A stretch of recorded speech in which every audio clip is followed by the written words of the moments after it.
We're back. Welcome back to the Good Morning Show. Oliver O.T. Thomas, the Prof, the early bird in time. WBOK listening audience, WBOK 1230 a.m. What New Orleans is talking about. New Orleans is talking about us streaming at WBOK1230.com. The solution call line is 504-5829. There have been very few people, man, that have been on the front line fighting for the rights of the unhoused.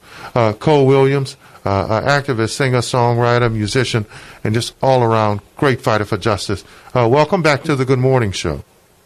Thank you for having me back, y'all. It's good to be back and have some updates, too. Cole, first of all, thank you, man. This whole conversation about rights and human rights, man, is in the front now with a whole bunch of issues. We're even talking about Anthropocenic models and what rights does the earth and all of its elements and minerals have. Do the unhoused actually have rights? Have we forced upon them the fact that because they're marginalized, that they don't really have them? You know, I think when we talk about the unhoused, we're talking about every marginalized group in this country, in this world. And so, yes, the short answer is, of course, they have rights. They're human beings. We all have humane rights. But are we given those rights? Are we granted those rights? Are we allowed to live freely? So I don't think that the houseless are. You know, I think housing is reparations. Housing is freedom. Housing is health care.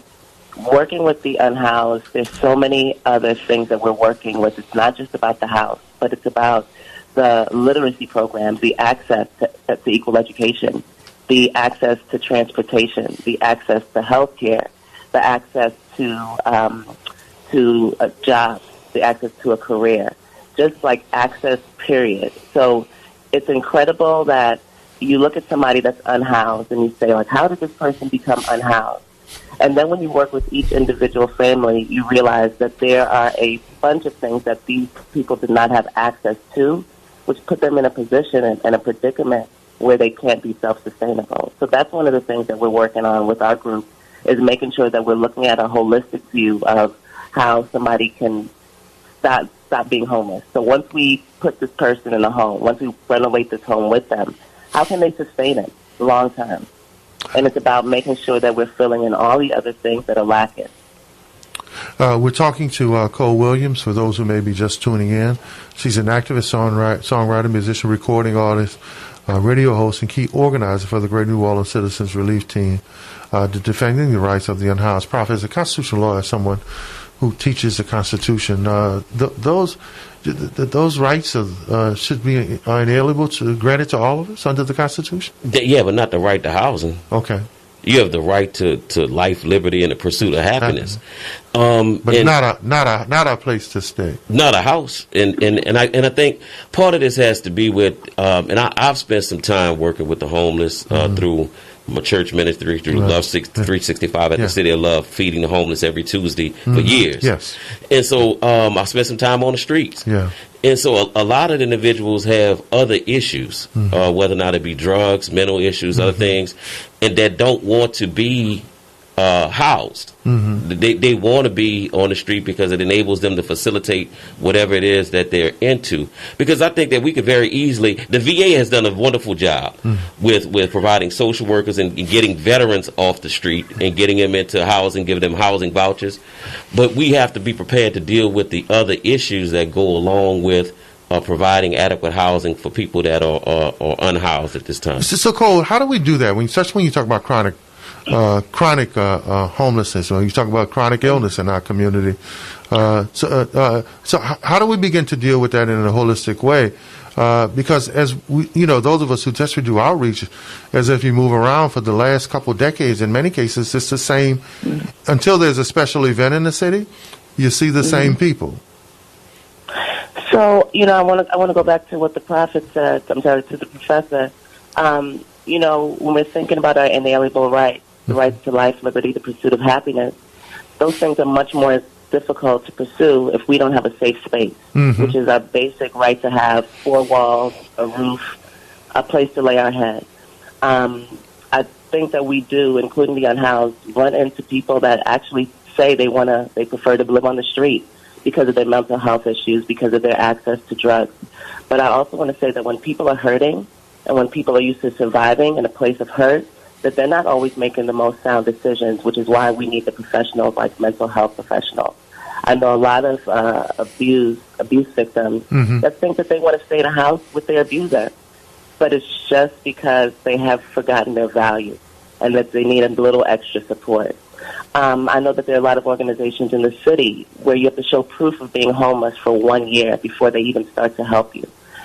And then I've went to some of these places where these apartment buildings where they're sending people to live, and those neighborhoods do not cultivate and support the success and the strides that these people want to make in their lives for a better life. So I think that there's not a one-stop shop to working with unhoused persons. There's a lot of issues. There are mental health issues. But there are also issues like a lack of support. Like maybe this person's one support system with a grandparent, and they got incarcerated. And when they come out of incarceration, that one family member has passed away, and so they have nobody else to turn to. So I think that a lot of us may not understand what it's like not to have a support system at all. People that have big families, not everybody has a big family. Not everybody stays in the same city where they're born and raised. People travel. So there's like a lot of reasons why people are unhoused. I don't think that there's one reason. But what we're saying is we're looking for those people that do want to be housed. We want those people that want to be consistent with renovating and working on the things that have been struggles for them in the past. Cole, I want you to stay right there because you made an important point. Every time we get to these debates about housing, you know, that group that is chronic homeless, right? Well, we'll talk, and I chaired former Mayor Mark Morial's homeless advocacy group several years ago when they were talking about the legacy project that actually never happened, right? But we always hear folks say, well, you know, what about the folk who don't want to be housed? And you just said something then, why not let us just start with the ones who do? Let's have a holistic effort to get the ones who do. But we always focus on the ones who we say that can or don't, correct? You know, I think it's easy. I'm going to use myself as an example. I have not always been an activist for the unhoused. I didn't know there was a problem. I used to group them into one lumped group of people that need help, but it's probably their fault. That was the easy way out, to blame the victim. So I'm not blaming any victims anymore. I'm only looking for the people that want help. I've built many things in the past, and I just know if you build it, they will come. So the reason why we do outreach in the mornings, we go to Grace at the Green Light on the Aretha Castle Haley, just to meet with people, speak with people. Sometimes the conversation ends with, wow, you have a skill with construction.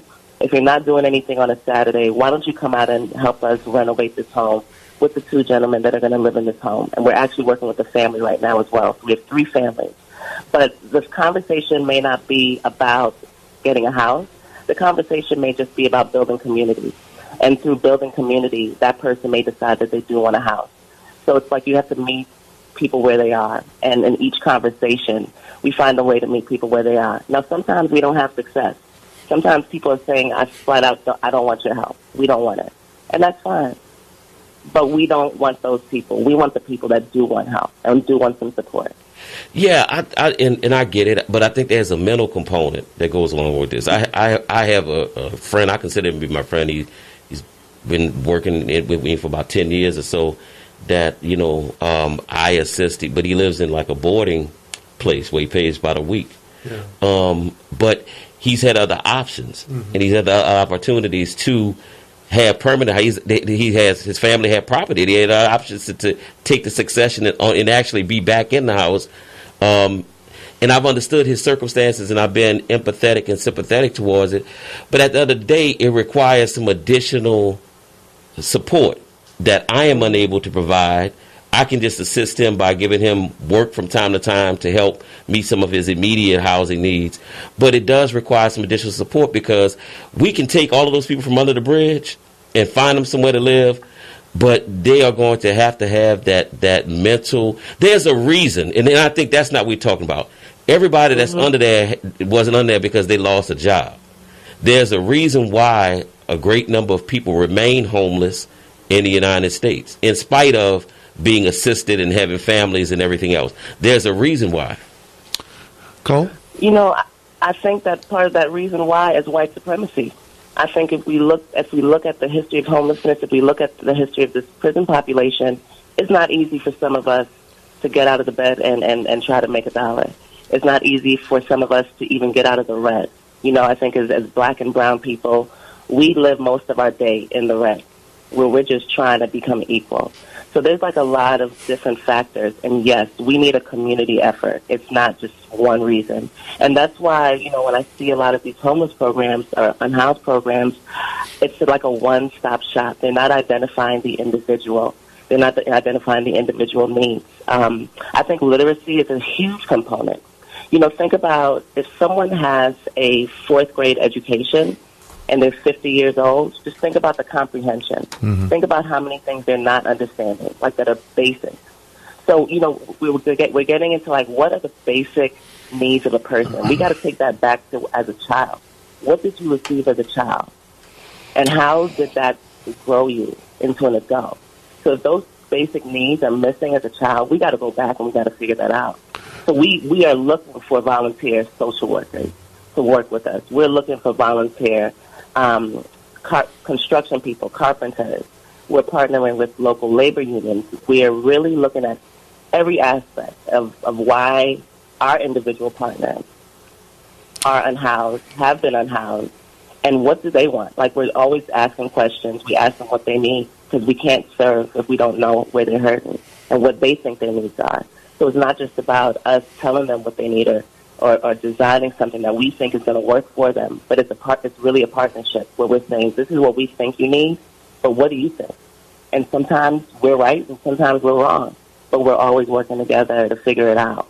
And we're working with the individual people. So I think that community, working with individuals, build a stronger community, more understanding, where you can start to help more individuals and you start to understand what individuals need.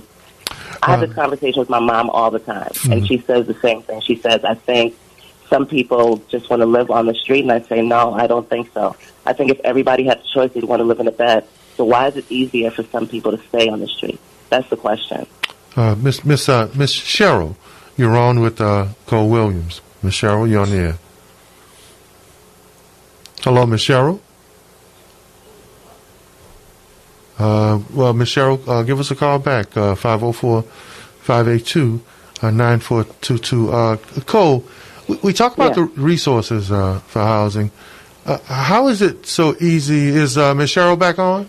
Oh, Ms. Cheryl's back on the line. Okay. Okay. Ms. Cheryl, you're on with Cole Williams. Hello? Yeah, Ms. Cheryl, you're on the air. Oh, cool. I'm listening to the housing, the homeless. I can relate to that. 2017, my landlord decided he wanted to renovate and put the house back on the market, but I had been there for over a year, going on to my second year, had the house weatherized with the weatherization program. So after that year was up, he put me out. So now I'm at the mission under the bridge, and then from the 21 days from the mission, I go to the Salvation Army. So I spent a year there, and when the pandemic hit, May the 8th will be a year when the Salvation had put me out because I did not, as a senior, I'm 68 years old, March the 11th. They put me out because I didn't go and look for housing search and job search. As a senior, I was put out the Salvation Army. I'm living in housing now, but you have to deal with these landlords. They want the money, but they don't want to fix the product. So you paying this rent and stuff, and you thinking your water gonna be all right, but it's leaking on the outside. You got to shake the toilet after you flush. I know like insulation is a bad situation, but I'm like, I've been there. I raised 4 kids, didn't have a housing voucher. Family members work for housing. I didn't get that help. I didn't have anybody. My kids are grown and gone, so now it's just me, but they still here. I lost one to murder and stuff, and that's a whole nother story, unsolved murder. But dealing with housing and these landlords, they need to be held accountable because we paying rent and they might be an agency helping you pay your rent, But in the meantime, they're not fixing it. And you want to be there. I'm a long-termer, and I'm like, I'm willing to help, but if you're not willing to help and they say you signed a contract as is with an organization helping you like Unity and the City Hall people, I'm like, something's wrong with this picture. So I need housing right now. I got till June to get out because my year is up in June. I'll put it like that. May Day. I'm good.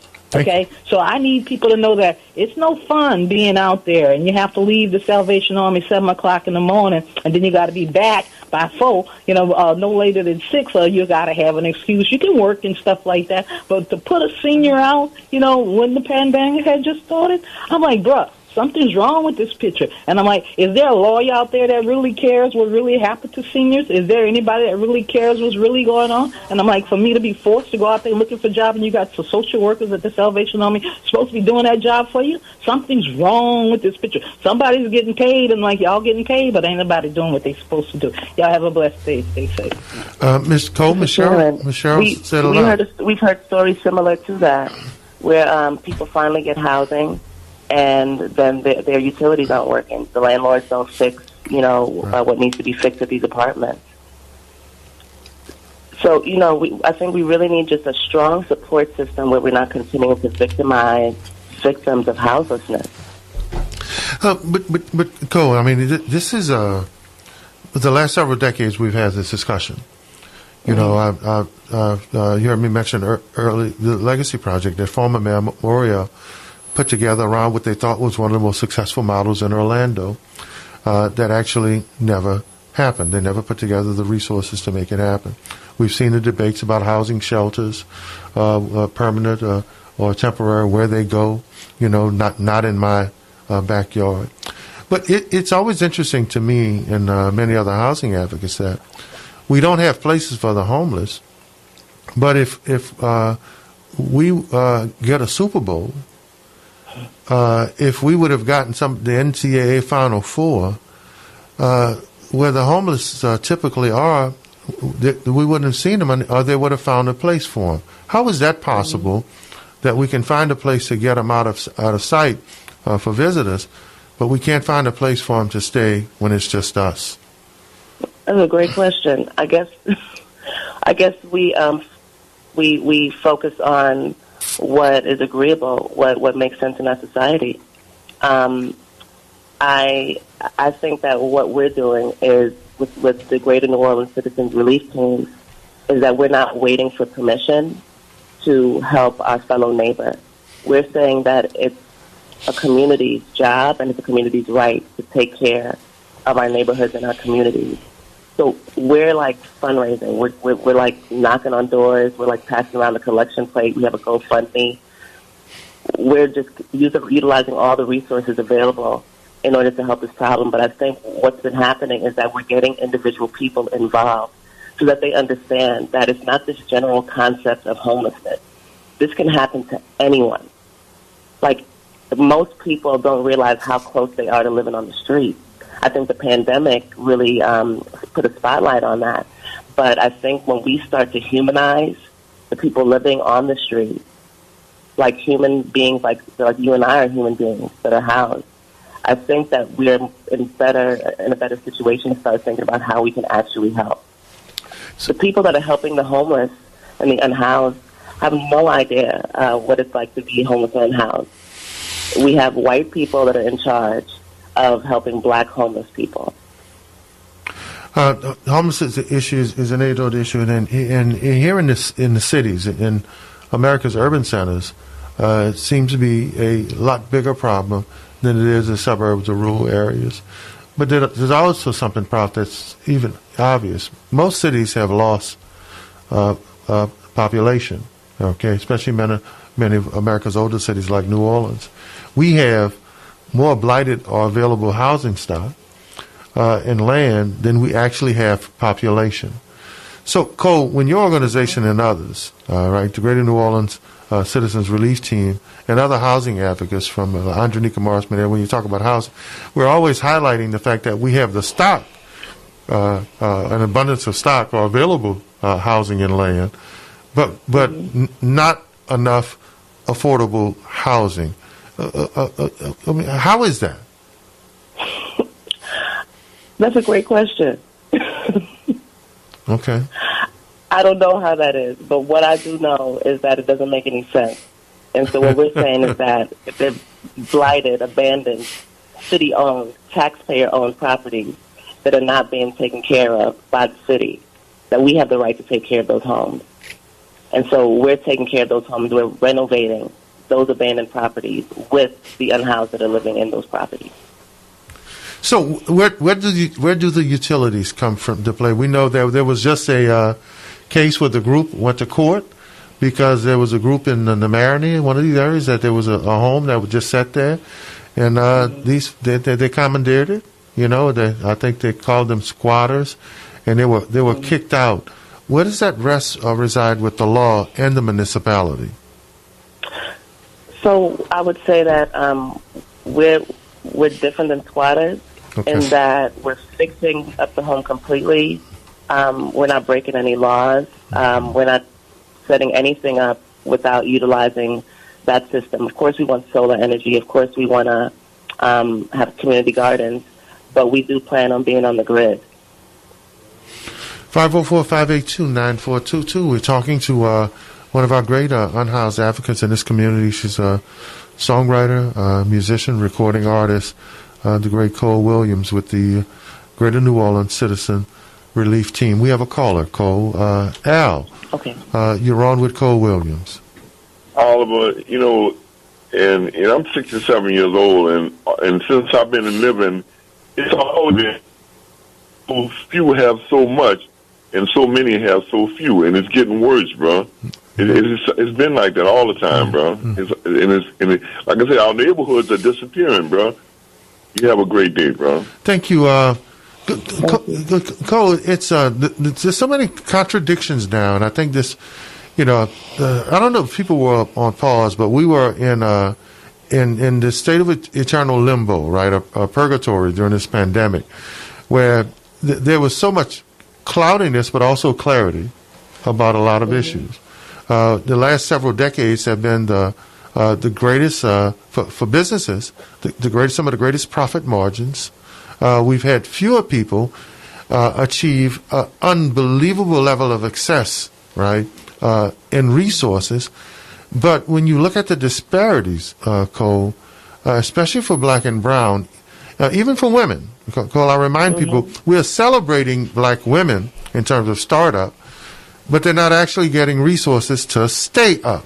So there's a contradiction there where we're celebrating the thought of in some of these few images, but when you talk about per capita finances and the lives for single black women, it's more difficult now than it's ever been.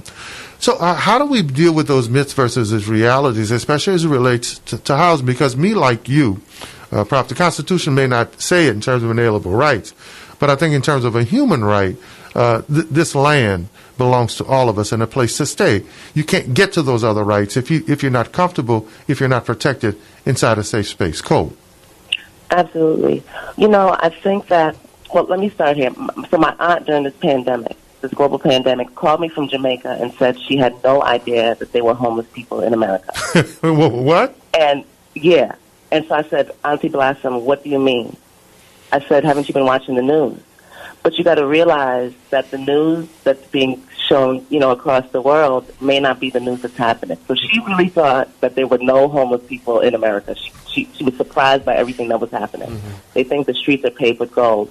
And, when you put profits over people, you have this illusion that things are going really well. But they're going really well for a small group. Right. But they're not going really well when you go into the neighborhoods.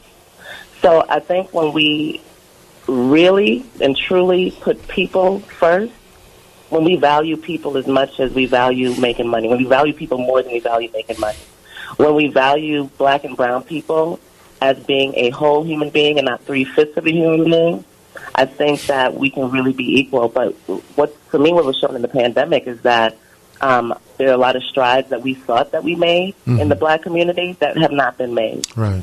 We don't have black-owned hospitals. We don't have a Black Wall Street anymore. We have children in colleges right now that think that they're going to start the first black hospital. They don't realize it's been done. Right. We don't know the history that we have. And so we think that we're starting over. So I think that I encourage all of my young people, find yourself an elder, somebody 70 and above that you can talk to, that you can learn from. Because I think that some of the biggest things that I've learned as far as my value as a black woman, as a black person, as my history and my lineage in this country and in the world, has been from listening to my elders and what they've gone through. And I realize there's nothing new under the sun. So what are we going to do now with all this technology? Yeah. We have a perfect opportunity to do it better. That's right. If we value people. It's just that simple. You know, I know it feels and it seems idealistic, but I don't think there's anything wrong with valuing people and putting humanity first. I don't think there's anything wrong with being idealistic, as long as we're being realistic in terms of attaining the ideal. I want you to respond to this before we go to the caller. Michael Sage Pellet on social media says, if the land is neglected, take it. And once you take it, protect it. And once you protect it, return it back to the people. Your response? I agree. It feels like we're sharing. It feels like if you see something, you're going to do something about it. Right. And when you're doing something about it, you're not doing it from a selfish space. You're doing it as one part of what's going to help humanity. No doubt about it. And so as soon as you patch it up, as soon as you help it, you share it and you spread it back. It's like planting seeds. Eric, I love it. Eric, you're on with Cole Williams. Mr. Eric, you're on the air. Hi, God bless you. Over the past decades or so, some city governments had programs where people could buy homes for $1 and I guess rehab them or get them back on the market, or people can actually live in those homes. Where is the city of New Orleans on those types of programs? Look, Eric and Cole, you can answer. I talked about this. One of the biggest challenges, our city charter is tied to the state's constitution. The rights of the property owners in Louisiana are protected to a certain level that even those who are neglectful in terms of blight or don't even live here, have no care for how that property fits in our community, still have their property ownership rights. I'm hopeful that our New Orleans delegation, will band together to change some of those laws to give us more freedom, whether it's dealing with the unhoused or access to property, man, that people have abandoned a long time ago. But Eric, when you talk about the rights of the property owner, the Louisiana Constitution supersedes a whole lot of legislative freedom that we have in local communities. All right. Thank you, Eric. Cole? Thank you. I just wanted to say that I think that working with the unhoused, one of the biggest things that I've learned is there's not a one-stop shop for anything. You really got to get to know the people. Like, two things can look to be the same, but unless you get to evaluate it and look at it closely, you won't see those differences. And I think that there's all these programs working for the unhoused that have good intentions, but they aren't working, and they did not work during the pandemic. Right. So it's about introducing something else. We're not talking about replacing anything. We're talking about in addition to. Like, I like the idea of building. So, we have these programs that are addressing certain needs, but there are other needs that have not been met. And so the needs that have not been met are what happens to people with no resources, no Social Security check, no disability check, no part-time job, check, nothing like that. Where do those people go? Like, who do they turn to? And that's like what we're looking at. The community has to take care. Where do we go to this next wave civil rights movement for the rights of the unhoused? Cole, for those who are listening, how can they join this movement? First of all, love your strategy and what you guys are doing with HBCUs. Thank you. But in a minute left, how can people not only join this movement, but hungry, you gave me something to eat, thirsty, drink, stranger, you invited me in. Cole Williams, how can folks join this movement? Matt, well, folks can join this movement. You can email us at worldwidepartnershipus@gmail.com for more information on how you can organize. We're going to share everything that we know with you. You can also give me a call at 347-262-7986. We're on Facebook. We're on Instagram and Twitter, the Greater New Orleans Citizens Relief Team, and we're on GoFundMe.